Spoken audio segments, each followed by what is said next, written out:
I hope you can hear me okay. Just to say, Oscar here tonight. Alia sort of put this together, which is really where I thank you, Alia, because I was offered this and you cleverly said, just talk to Oscar. We were talking a lot of the time. There's still a bit of panic, however, that creeps in before you do a talk. And you run to the internet and you go to Wikipedia and you think Oscar Murillo, you go Oscar Murillo, and out it came. And I was thinking this might lead to my first question of the evening, that apparently this is Oscar Murillo. Murillo began his career in the youth system of famed Argentinian side Boca Juniors. In 2007 he returned to Colombia to play for second division side Centurias Villasenecio.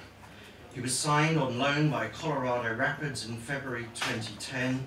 His loan was terminated in July 2010 without Murillo making a single league appearance. And I was thinking, is this an Oscar? Is it a football player? On February 20th, 2012, he played for Atlético Nacional and scored twice in their win against Millonarios. And Oscar, I'd like to ask you my first question, what was it like to score those 2 goals? Well, it was just about time. You know, since I tried to make it there, but I think I had to like rely on football on art again. But it was a nice previous life.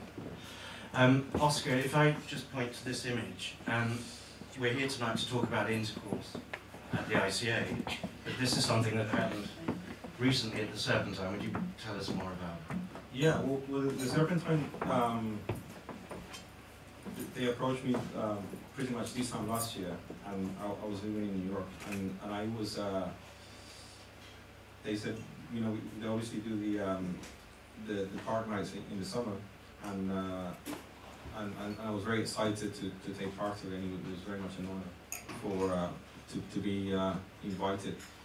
But at the time I had time to think about it, but at the time I didn't have nothing in mind for it. And on my return to London, Comme des Garçons got in touch with me and they said, we really like the paintings that you're doing visually, and wouldn't it be interesting for us to collaborate on an ad campaign? But it was kind of uncomfortable because he had this kind of commercial aspect to it. But then I think I got thinking about it, and what was really interesting was that with the project and commission, they'll give me a credit note to use across the street in Dover Street Market. By which time the two invitations kind of started to merge and collide, and so I decided to accept the offer by Comme des Garçons, and I told him that in return it wasn't so much about the money, but in return I wanted to use their name to do a performance at the Serpentine. So the performance was called initially my idea was to call it the Cleaners Late Summer Party with Comme des Garçons.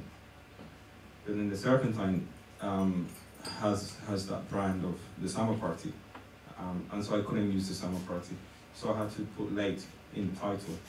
So at the end the title was the Cleaners Late Summer Party with Comme des Garçons. And the idea was that initially to use the credit note, £10,000 worth of clothing at the Dover Street Market, to invite members of my family and friends to go to Dover Street Market and use that for them to buy whatever they wanted. I mean, I've been a fan of Com, but I've never actually, I mean, it's kind of an expensive brand, so I've never actually bought anything for myself. But the idea was to kind of make it available for people that I was familiar with.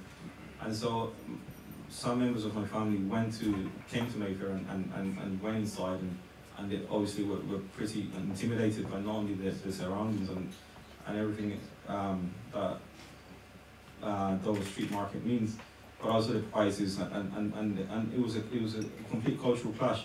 So it didn't really work.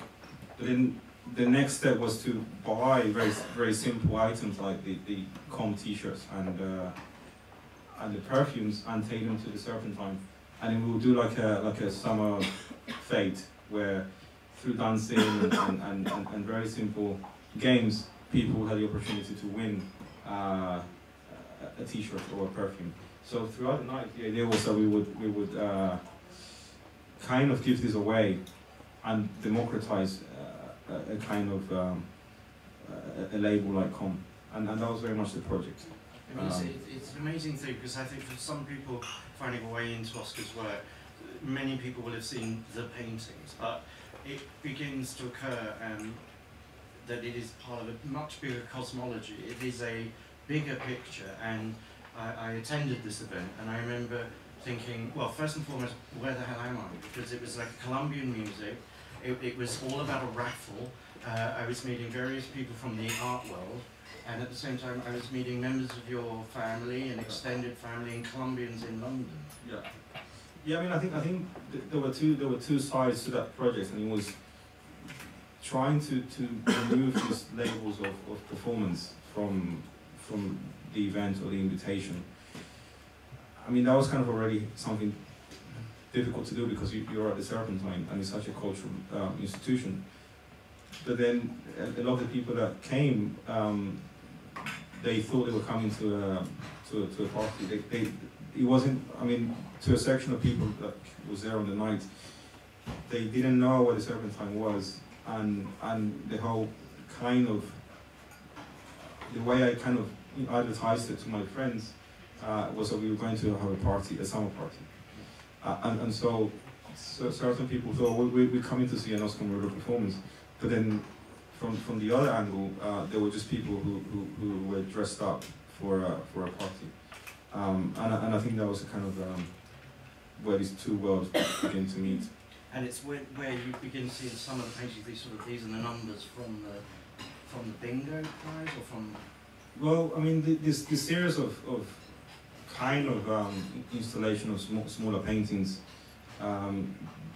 they have kind of moved very much. It's been happening maybe now for just under 2 years, where initially they were called synthetic trash paintings, which was trying to use the kind of byproduct of a studio production to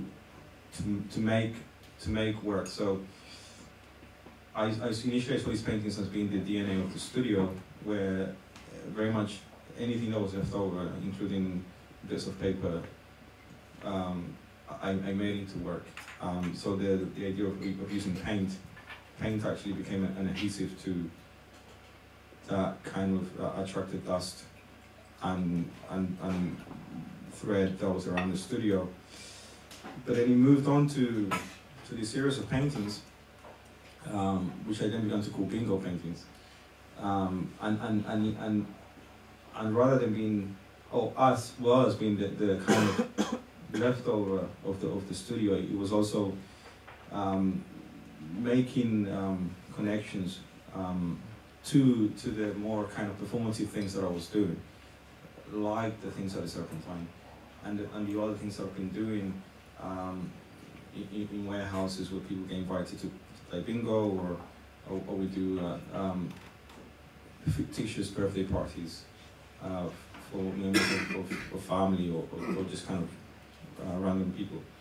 I also wanted to talk to you about this way in which I'm trying to move towards this, but just this idea that you use everything. Everything is sort of begins to come into your world as being used in some way, and there's the studio and there's the social. And how did you come to this? Well,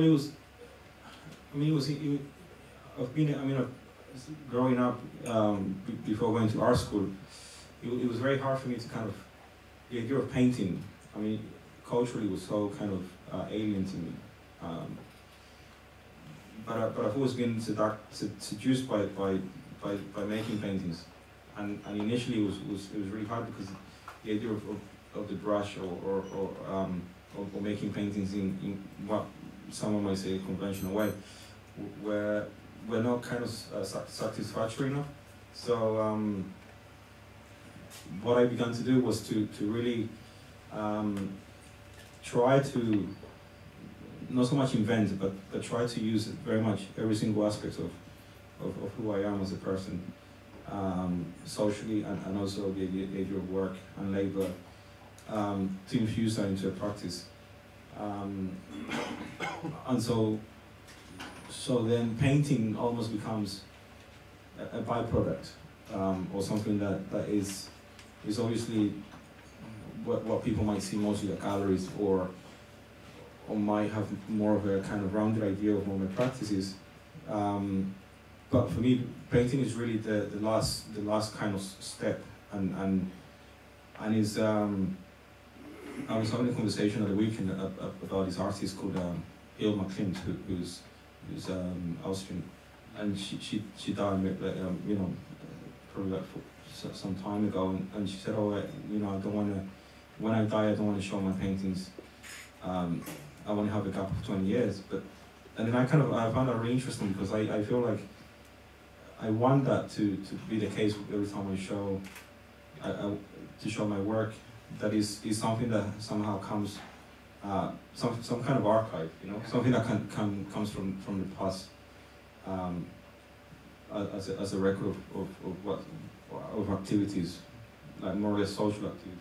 So it's also it's a sort of democratization. It's a flattening of the social structures sometimes that we expect of class and such. As you're bringing various people together who would never normally be in the one place. Yeah, I mean, I think this is. I mean, you know, some people have said, oh, you know, like, talk to me about this idea of you being a cleaner, or. And I think when I was working at the Swiss Array building in Liverpool Street, I worked there for like 3-4 years, and people kind of become to romanticize this idea of, oh, you're a cleaner and you use a broomstick to make your paintings and all that stuff. But I said, well, there's nothing romantic about it. I mean, you know, like, it's the perfect job when you just want to earn some money and do something that's incredibly mechanical, but you don't have to think about it. It's just, you know, you wake up. I mean, I think the only sacrifice is waking up 4:30 or 5 o'clock in the morning. But actually, while you're doing this for 2 hours, you meet an incredible array of people, and they're very much the ones that are kind of almost invisible. And I cycled. I live in Dalston, so I cycled every day.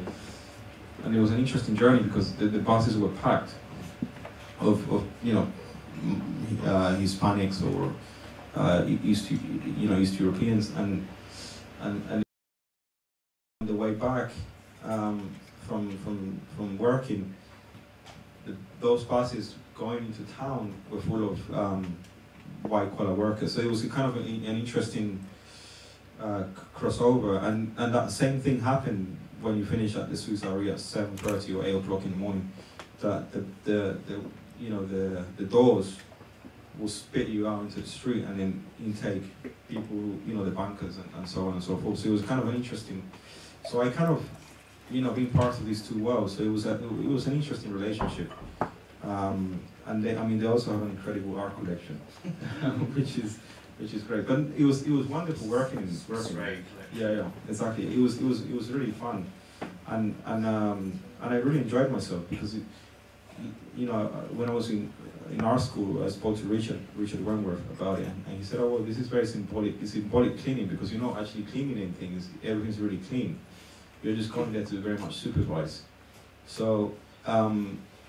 I read that it was so clean that some days you just didn't have work to do. Yeah. You just hung out with other Colombians. Yeah, so we just the whole view and everything. It was really beautiful. I mean, especially now that spring's coming, you know, the view is incredible. So it was a really satisfying job. And then you lived there at 8, and then you had the whole day to yourself to go to the studio.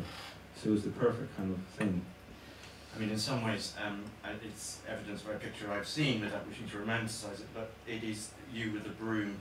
You painted one piece of canvas blue, you put another on top, and this squiggle is you in the paintings, is you sort of adopting the processes of modeling, and that you know, so in a sense you managed to even incorporate this into your work. And then what I'm starting to see at this point is the first of your your sort of studio pollution paint, or this beginning of everything starting to creep in. And can you tell us just a little bit about how these paintings began to evolve? Well, I mean, the paintings, I mean, initially it was more about drawing than painting, and I think this it still is about drawing and not so much painting. And in fact the paintings happen through a process of mark making that has a kind of wider relationship to drawing. And so initially it was kind of, I mean, I was really into drawing. I wasn't, I think painting, when I was at art school, I hardly painted anything. And then I kind of was thinking to myself, how can you, because, you know, the idea of painting, or the idea of making paintings through drawing was something that I've never really had a connection with. So how can I make paintings that have the same impact of a drawing? You know, this idea of you know, like mind, hand, and paper. And those paintings, the idea of it's almost like carbon paper. So it's printing, not painting. It was the idea of trying to make large-scale drawings that were permanent on canvas. That would then, and then obviously I was kind of at times debating whether these things should be stretched. And I still do that in the studio. Sometimes they don't get stretched because I feel like I like to show off the edges of the canvas and how, you know, when I saw these canvases together in the studio, how there isn't a perfect match from one canvas to the other. So it has always really been about drawing and this kind of primitive way of doing it, the idea of using a broomstick and having a pad full of oil paint and then putting another canvas on top was a way of doing it that was kind of automatic. So the whole thing, it has really been about mark making. And also you then start to put in words, one of which is yoga, and I know that you've spoken before about your relationship to Bikram yoga. Yeah. What interests you so much? Well, like working at the Swisserie, similarly, I used to work in a yoga studio. And initially, I was introduced to the yoga through cleaning a brick and yoga studio in Old Street. And I worked there for like 4 years again. So I used to wake up really early and you know, clean the studio, and then towards the end of my shift, the receptionist arrives, and I had no idea what would happen in this place, since I didn't have a relationship to it, and for me it was kind of a strange space. You had carpet and the kind of usual studio, you know, mirrors and stuff, and then I gradually, through speaking to people that work there, I got kind of introduced to the whole thing, and then I became friends with the people that work there, and then I started to work as a receptionist. So then I began to do yoga myself. And then while working as a receptionist, you kind of begin to learn about the people that come to, the students that come to do yoga, and the kind of demographics of people. Mm. And so I became, so it was something that was really relational to the things I was doing, like somehow bringing these experiences into my work. Mm. And then I also like the idea of just how Bikram, I mean, I'm sure some people here have done Bikram yoga. So the idea of you just stand on a mat for an hour and a half, and you don't really move, but it's so physically tough. So I love the idea of more or less being static in one place, but the amount of energy and effort that it takes to do this practice is incredible. That somehow mimics how the studio, how I made these paintings in the studio, which is in this platform. So the whole thing has a relationship to performance and movement. And that's how I began to bring the two together. But also socially, what yoga means now, and the idea of something like yoga, if we trace the history of yoga, you know, like, I'm not being sexist here, but women were not allowed to do yoga in a Hindu context. but now, you know, it's interesting to me how yoga in our society is primarily and mostly dominated by a female population.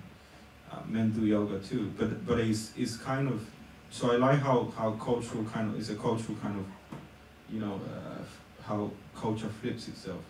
Or like chorizo, for example, when you know, like the Spanish and then, you know, South America. So I think all these kind of cultural things, how they move from one culture to the other. Like a sort of trans-border Chinese whisper, things start in one place but end up in a very exactly. Or like coconut water, you know, just very simple things. How they shift from one culture to the other, but when they made that jump, they kind of get appropriated by a completely different. Can you just tell that story a little? You were participating in a project in Arles in the summer, and you managed to incorporate a yoga routine into as an artwork in an amphitheatre filled with sand. Yeah, well, it was with the Luma Foundation, and that was a long week project, and Maya Hoffman, who's here, was kind of behind it with Hans and Beatrice Roof, and so it was a really great experiment for myself. And so for an entire week we were in this beautiful town, and we were I mean, personally I hadn't been there before, and I didn't know what to expect, but my whole kind of thing was, oh, let's just bring some coconut water, because in the program there were going to be some sand sculptors who were going to transform the amphitheater from a moonscape, no, from a beachscape to a moonscape. So they would be working. So it was about kind of work in progress, and it was in the middle of the summer, so everything was going to be really hot. So I thought I'll bring some coconut water to hydrate everybody. And I brought two people from London to collaborate on this project, and we would distribute the coconut water around the amphitheater to guests and to the people that were working. And so the idea was that I would also have the opportunity to do different things. So among these things were the yoga project, where it was a time performance. So I had like an hour. So I kind of incorporated most of a yoga class into my slot, and that was being somewhere in the middle of the amphitheater, where it was still a beach, and then I wired my iPod, which had a yoga class, into the sound system of the amphitheater. So for the hour and a half, it felt like I was in a yoga class, and the teacher was instructing students to do the yoga poses from the beginning. And so she would speak, you know, she would say something like Michael, or you know, raise your leg a little bit. So it was kind of very disorientating. But it was also nice because my performance was in the middle of the day, so the amphitheater at the time was incredibly empty, and so you had these, you know, notions of meditation and that kind of thing, and also it was a kind of Roman amphitheater, so it was a beautiful thing. We're going to watch a small clip from the video now, but just say that it strikes me, Oscar, every time I talk to you, you're in the middle of this incredible experiment, that you set up these parameters where things are brought in, and it's very flexible. It can be anything. I don't know if I'm talking to a painter or someone who's found a long way round to being a painter, or someone who isn't a painter. And it's also very interesting that you're pushing these boundaries, it seems, all the time in terms of where you're getting to. Where are you now with these projects? Is life just, are you able to take it all in?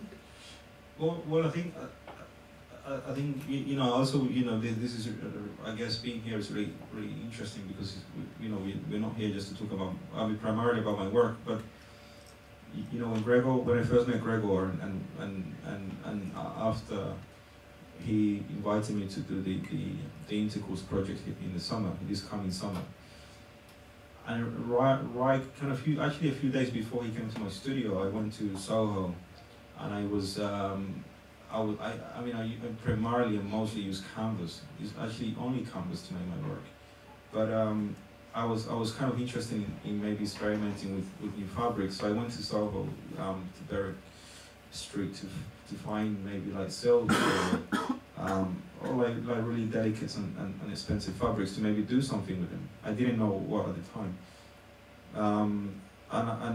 And so Gregor comes in, and I have these fabrics on the floor of my studio, and Gregor comes in and he says, oh, you know, he kind of explained the whole intercourse project to me, and I thought, oh, this is fantastic, because I just got myself some fabrics, and maybe with these fabrics I can make some tablecloths. And so the idea is that the practice, how I see it, is to very much use not to have a fix in one place, and to very much use every opportunity that comes along, like the intercourse dinner, and not to, I mean, something like that some artists might see as a peripheral thing, but for me it's actually has now been brought right into the center of my work right now. And my show at Carlos Ishikawa has very much, is kind of the beginning of the idea of, you know, doing this kind of, you know, like having an audience of people here, or like socializing with people. So the practice is very much open and kind of always keen and willing to take in situations. Let's if we may, just watch a little bit of this film. Oscar asked if we sort of play some of this, and I think what would be great is if we could just turn it up and then turn it down. Oscar, do you want to explain the model?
Una mentira que uno hace también se le pierde la política.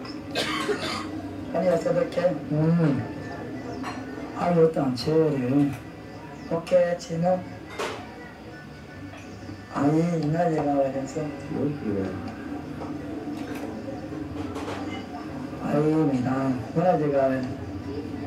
Tan chévere. Entonces que siga, pues siga yo. Bueno. Ana los días, ellos millones. Ana los días, ellos millones.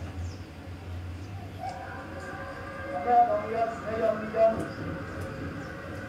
Ana los días, ellos millones. Ana los días, ellos millones. Ana los días, ellos millones. ¡Ay! ¡Mamá! ¡Mamá!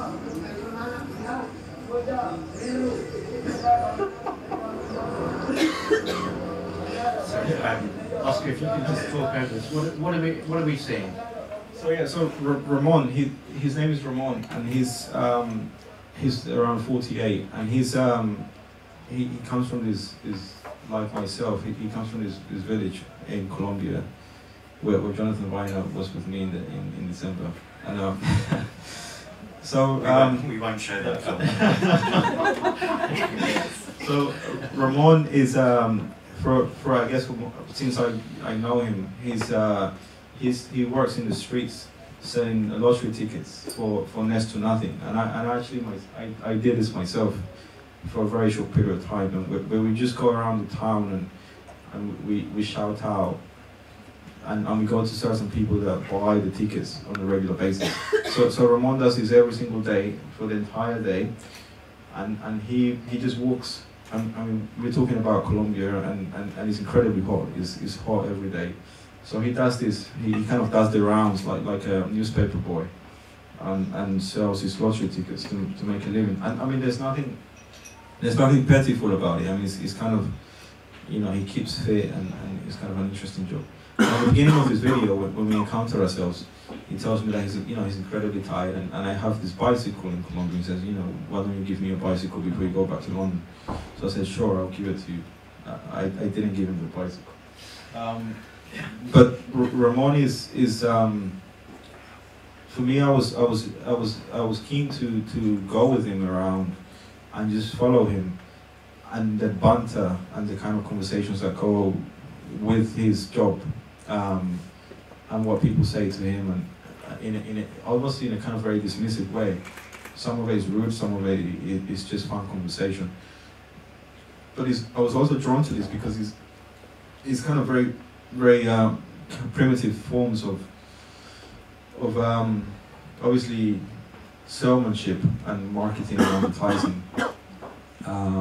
And with a friend of mine, we were having a conversation after I showed him the video. We were talking about how back in the 19th century or late 20th century here in Europe and London, to be more specific, they did similar things where they will go around and sell brooms, and they will sell fish, and they will sell. So this still happens in Colombia, and it happens in a lot of other countries, I'm sure. And to me, has a direct relationship to having these paintings, or having names like work, or having names like fish taco, where some of these words get fragmented and removed from their kind of context. And I guess I was also really interested in Ramon because he sells tickets and this idea of the bingo. So every day I would see Ramon, and he was like, you know, I really want to, you know, follow you around. So this whole village becomes almost like a playground to me, because there's this, you know, there's so many richness of material to make work from. But I also felt really uncomfortable because I don't want to fetishize it or to romanticize it or to kind of abuse it, you know.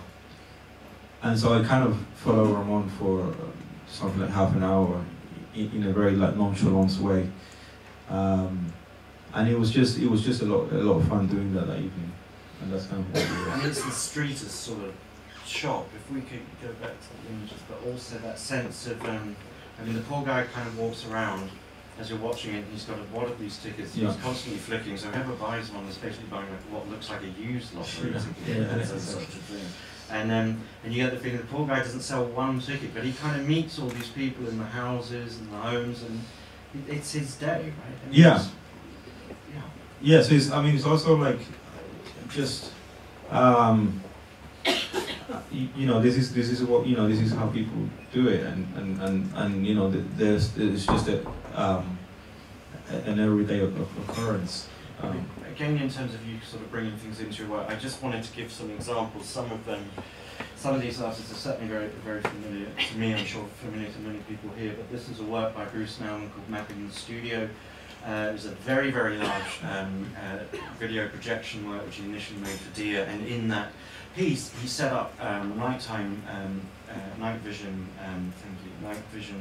cameras in his studio and just recorded it overnight, and in the process found that his studio was operating at night without him knowing. It was filled with mice. There's a cat, there's a kind of some mysterious creatures are constantly moving around, there's bugs and moths, and he made this incredible record of it. And going back to your sense of archive, you know, Naumann is in a way the sort of essential figure in the idea of the studio as the machine in which work is produced, and everything in it, in his case, would be termed art. Yeah. Well, I mean, someone like Naumann also, but I you know, we've had many conversations about, you know, like Dieter Roth, for example, and I guess, I mean, I'm just kind of at a very early stage of trying to kind of, you know, like wrestle with this idea of the studio and to have the studio not so much as this kind of set environment where, you know, this idea of the paintings happen, but it's more or less an environment where it becomes a cradle, or where there's, you know, the everyday idea of chance, but material like these canvases, for example, mostly canvases, trace, you know, every movement that I make, and then potentially, you know, more often than not, all these kind of traces get turned into work. I mean, I think what you're doing becomes very distinctive, actually, in relation to artists who you might bring into this sort of canon of work. For instance, I'm just showing an image here of Alan Caprow, and I was very, very lucky to meet him before he died in San Diego. And we were talking about, sorry, that's now in the studio, but we were talking about a work, and Alan said at one point in this meeting, he said, "You just don't get it. I'm just talking about the work. I just set the project." In this case, what you're seeing is a project called Sawdust, where he wanted teams of people to just grind down wood, and it was up to them what they did with the sawdust. In this case, they put it into resin cast made from the wood and recast the wood from the sawdust. And he said, at the end of the day, it doesn't matter, he said, in this one meeting, he said it could have been made, the sawdust could have been made into a carpet. Yeah. It could have been anything. What I wanted to see from these projects, Caprow said, was just the fact of people engaging in a job of work. And that was an intriguing thing, I think. Yeah, well, I mean, I think it's some of the, you know, like the idea is to also take this kind of engagements or social engagements. You know, because some people ask me, oh, you know, there's these notions of performances. You know, like, do you perform? Do you take your paintings, or you take these canvases into like spaces like this, and would people like walk on them? Or no, I said no. I mean, they're very much, you know, very, very studio bound works. But the engagement happens also in very, like Alan Caprow, these notions of merging work and life and these kind of things. The idea of having, you know, maybe like here we might you know, celebrate someone's birthday, for example, or you know, this is a perfect setting to play some bingo, or these kind of things where there's more seamless kind of engagements. I think, in a way, Caprow was sort of almost nihilistic about the art. I mean, he would make work out of ice, where everything melted away. There was no object. There'd just been the experience of work. This is an image of Dieter Roth's Tischruine work. It's at this point an artist who's basically created an entire system in which nothing can escape. And I was saying to Oscar, I had the pleasure of working with Björn Roth and his team, and it continues, the Dieter Roth project. And I worked on the show, and I was just mentioning to Oscar, this is like what they had drunk in the show before. And these bottles would not escape the process by any means. So there you see all the rows of vodka they drunk, and beer at every level, and so on. But they just found a way to, and I think with Dieter there was a very much very much about archiving. Yeah, I mean, just looking at the image, there's this kind of really beautiful. I mean, I could imagine these bottles being all over the place before you know, being so like neatly put together. And I guess so far, the paintings do that for me, and also the idea of you know, because the drawing element is still very much present in my practice. I just don't show them as drawings. I just don't. I don't really relate to this idea of drawing as a precursor to painting. So with my drawings, what I do, I just pulp my drawings, and then they they very much, what happens is they go into the entire surface of the canvas, and then they become culprits. So like, the idea is that they get obliterated again, or like they get kind of broken down again. And while people walk on these canvases which have been laid on the floor, and potentially after that event, that is durational, maybe over a period of like a week or a month during an exhibition, a decision as to how they get displayed afterwards is made, but there's no kind of set direction. And so that's so far where some elements of the practice are. And also it's interesting that you brought these artists together. I mean, I'm a fan of all of them. It's just a brief contextualization. I get very excited around your work when I think of who it reminds me of. This is Rudolf Stingel, where archive recording and total delegation seem to come together in one, and he creates these beautiful environments in which people score into essentially sort of insulation, cheap insulation, and leave their mark. I happened to spend a lot of time with Jason Rhodes, who was obsessed with all of those things, but on top of that, the sense of palette. He had an obsession with the idea of the artist's palette, so he'd buy like 300 hooker pipes, a load of rugs, he was interested totally in trade and mad global commerce, and he was buying literally containers from docks of just lots of things, and they would go to his palette and he would make environments out of them. This is Black Pussy. It was a studio that he made in Los Angeles, where he held many events. There he is. And again, I found that interesting, the idea of this man using a kind of global palette. And eventually, just I mentioned Paul McCarthy, if I may, Oscar, forgive me, this is Pig Island. And this is again an artist in the present working around the notion, very much inspired by Diesel Road. I just mentioned one small story, forgive me if I may, but this is a vast installation. Here it is shown in Trussardi as a result of a Trussardi project in Milan. This is it seen from above.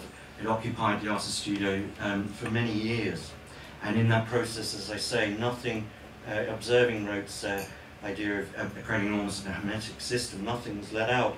I must say it was fascinating for me, if you can imagine an Englishman turning up in Los Angeles.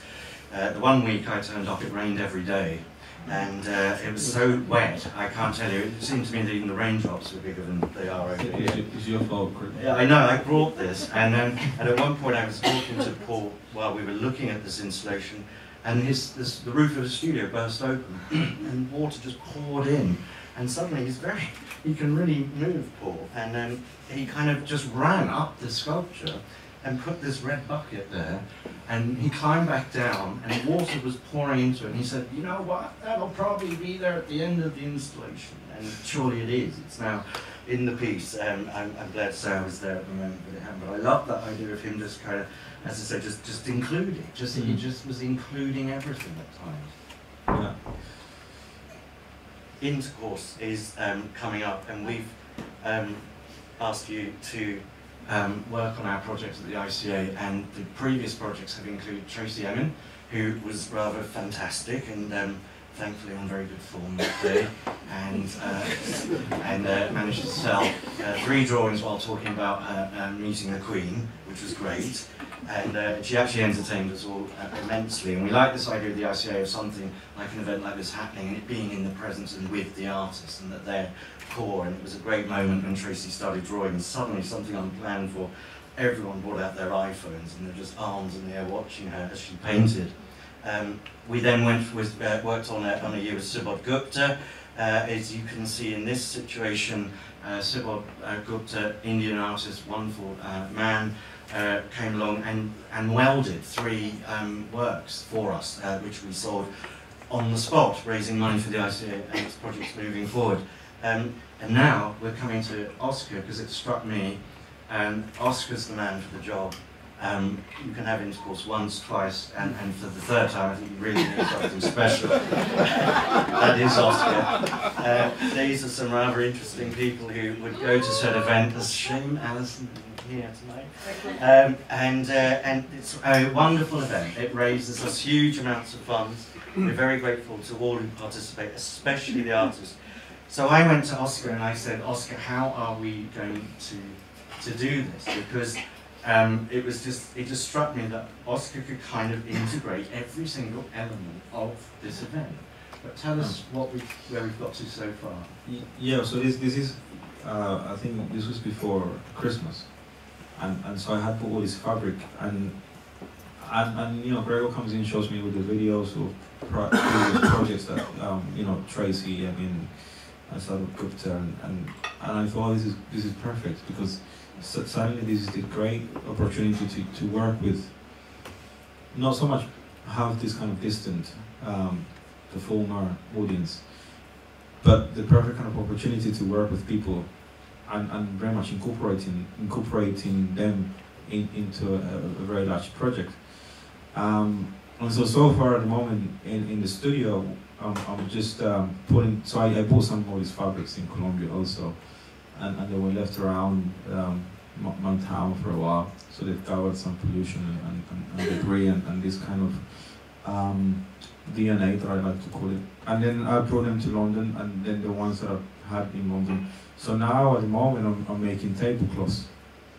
So I'm making, you know, tablecloths out of different fabrics, and there is these beautiful lay tables that you see here on the screen, rather than having this kind of white or red underlining. They will have my tablecloths, and the tablecloths, like perhaps the Comme des Garçons label, which is at heart, and after doing the Serpentine, I'm still working with Comme from my own side, where I've gone to New York and I bought a lot of T-shirts from a charity shop. Charity shops are really the kind of death of commercialism, because it's the last stage of, you know, you don't want something, you just put it there and maybe someone else will take it. So I've taken all these T-shirts and printed fake Comme des Garçons labels on them, and I'm using them for bingo performances. So if you play bingo, you win a T-shirt, a fake T-shirt from Comme. And so these tablecloths that I'm making, they will be laid out on the table, and I feel really uncomfortable with the idea of going to this project and standing in front of, you know, I don't know how maybe like 100 people, and doing something ridiculous. So on that night, the idea is that the people who come, they will become very much performers themselves. So they will basically have dinner on this tablecloth. Hopefully there'll be some spillage, hopefully someone will spill wine, and so there'll be some kind of residue of wine in the tablecloth. And the idea is to kind of really document the event, so then it becomes work. So the whole thing is a huge experiment, rather than having it as a kind of sideline. This is something I hope to take further post ICA, and use it for forthcoming projects. And it's totally great, by the way. And I think just that trip to your studio that day, and when you're in the studio, it's I think the description of the paintings, I remember here in the studio, pollution paintings, and there is a lot of pollution in the studio, in the sense that everything is just, I was actually stood on the project. I didn't realise at that point. We said, well, maybe we could do that, and it was at this moment I realised I was standing on the material from Berwick Street, which you just bought, and it began to occur to me how the tablecloth project was taking shape. But just to say that the project kind of starts a bit now, and actually then it goes on to really start with your next show.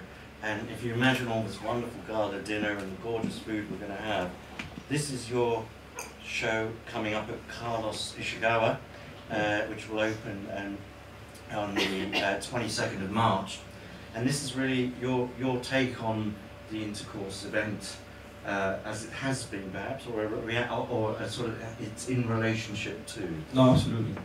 Yeah. So I mean, this you know, when I had the conversation, I mean, now, like, rather than saying, okay, I'll do this and then hopefully raise some funds for the ACA, but it has really become, you know, like the center of what I'm doing, I guess, until maybe the second half of the year, where even this solo show, Carlos Ishikawa, is very much very much the beginning. So the idea is that the project begins to take shape, and the title of the show is called Dinner at the Members Club, ?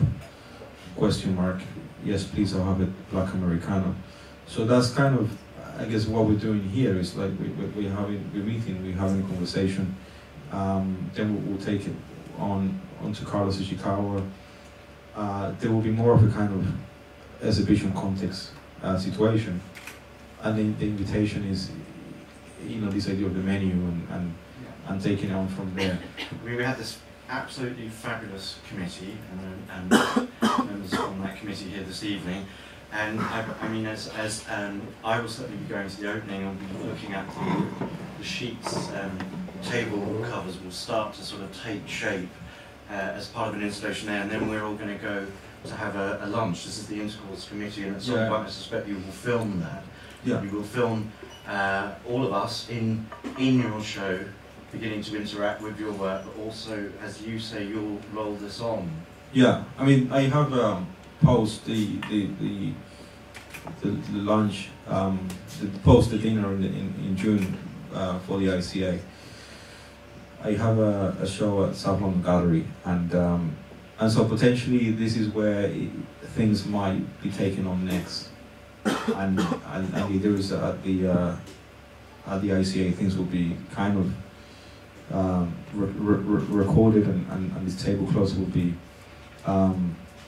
very much recording, like if someone spills wine, or like I said, and then that it will go on from there, and all this material.